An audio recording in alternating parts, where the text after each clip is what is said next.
Hello guys, welcome to the Systema Strikes Kicks tutorial, the second part, which we're going to be demonstrating the tactical use of the kicks.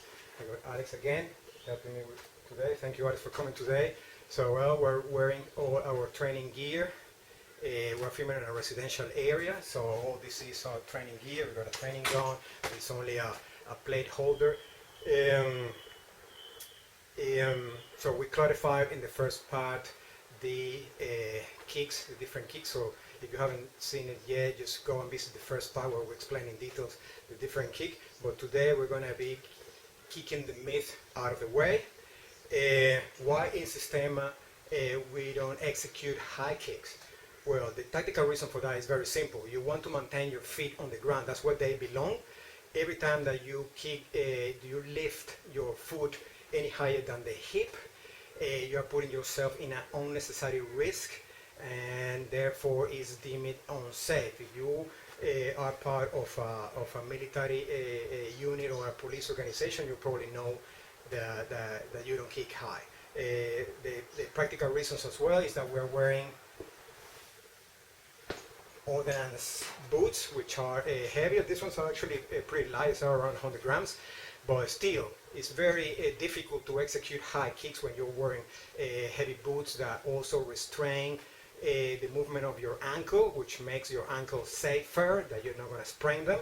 You're also wearing a bunch of gear with you that makes you heavy as well. You can carry anything between 7 kilos to 20 kilos, depends of the mission that you are out there and the gear that you're taking for that campaign. Or that raid. So we don't want to kick any higher than the hip because of the time that it takes. If you kick always at the same speed, the distance between the foot on the ground and the knee is shorter than the distance between the foot on the ground and the chin. So the longer the distance will take longer time for your foot to reach up there. So it will give more opportunity to your opponent to do something about it. So if you're dealing with someone that is trained, it might find a way to counter your kick. It also makes you more vulnerable. When you have your foot up there, if the person catches your leg or your foot, you just have to lift it and then you are out of balance and you may fall. Also, when you deliver a high kick, depends on the surface where you're standing, your base foot might slip and then you may fall and then you're in trouble as well. If you execute an airborne kick, like Jean-Claude Van Damme or Scott Adkins style, they look beautiful, and I remember my teenage years doing that. But every time that you are in the air, you are also fully vulnerable. The other person just have to push you, and you will land somewhere else and probably hurt yourself on the landing. So we keep the kicks low because they are efficient, they are fast, they are accurate, and they are powerful. So the movement it comes concealed with the walking movement, and the concealments also give more accuracy because you're not telegraphing that you're actually going to kick. And so let's get into the subject then. So got my training hang on there, and I got a thread in front of me. I'm giving clear instructions, verbal instruction or verbal commands for him to depose the attitude so I can actually make an arrest. But he's unarmed, therefore I cannot use lethal force. So in that case, then we can we're coming with the high-low. This high-low, which is very intimidating when someone is putting a gun in your face. So this is the distraction. Okay, we're coming from the high-low, and then from the high-low, the ready-low, ready high position. This is the ready high position.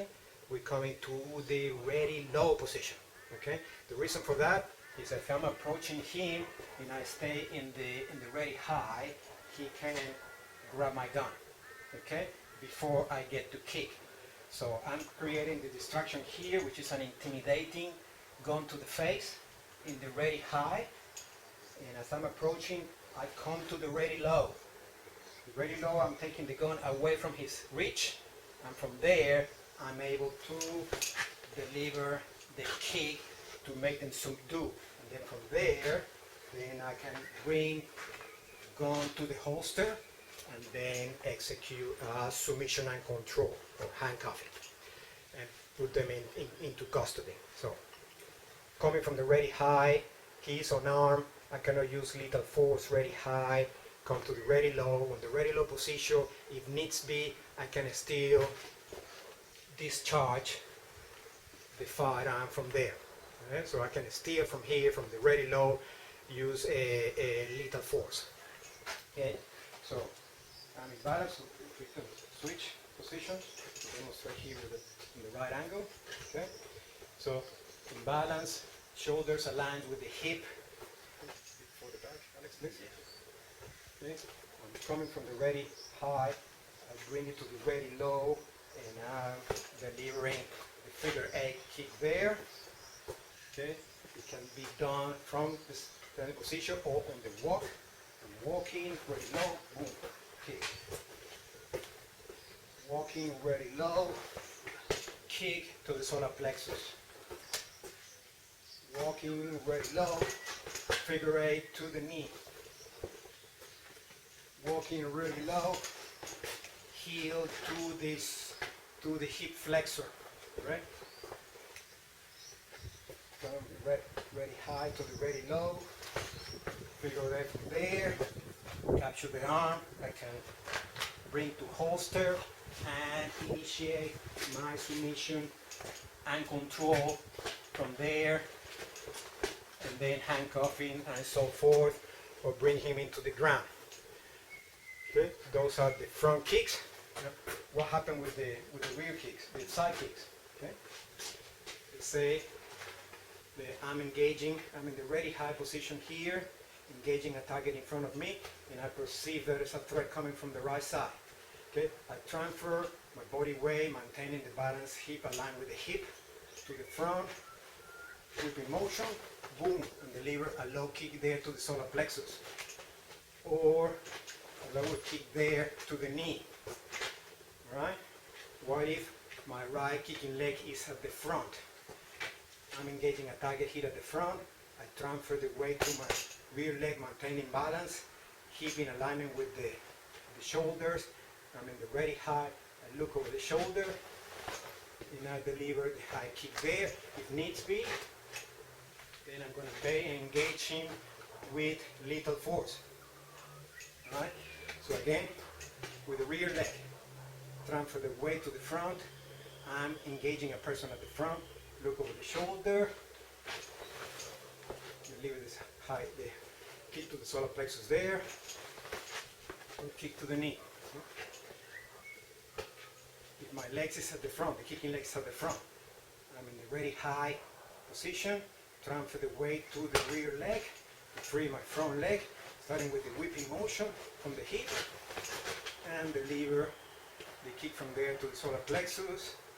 If you need for balance, you can bring, if that makes you feel more comfortable, you can bring your firearm to the ready low. Here, as you kick. The rear, transfer the weight to the front leg, staying in balance, bring to the ready low as you see, and kick. What about if the threat comes at the back and I'm engaging a target at the front? I perceive the threat coming, I look over the shoulder and deliver the kick. Look over the shoulder to the floating ribs. What if it's my rear leg that I'm using? Look over the shoulder, deliver the kick from the hip in a whipping motion with the front leg, initiating from the hip. Alright? So the kicks are exactly the same. You only change the elevation, but maintaining always your kick low. From the solar plexus, the floating ribs, all the way down. Okay? Very low. Knee, figure 8, knee, solar plexus in a circular motion, side of the knee.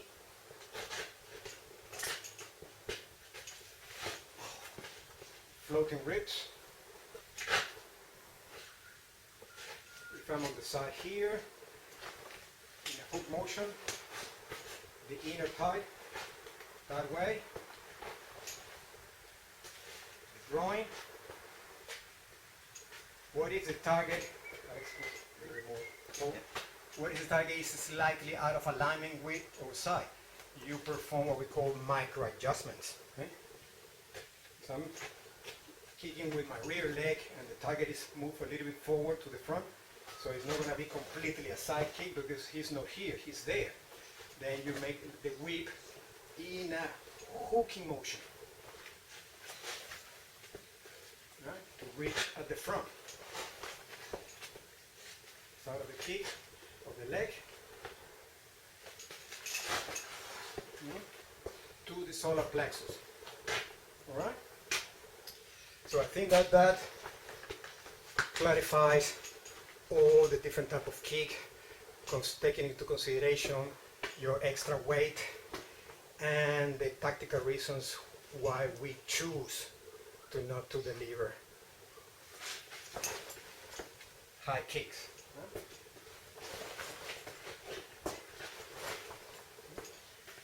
Takes too long, too dangerous, is not worth the risk.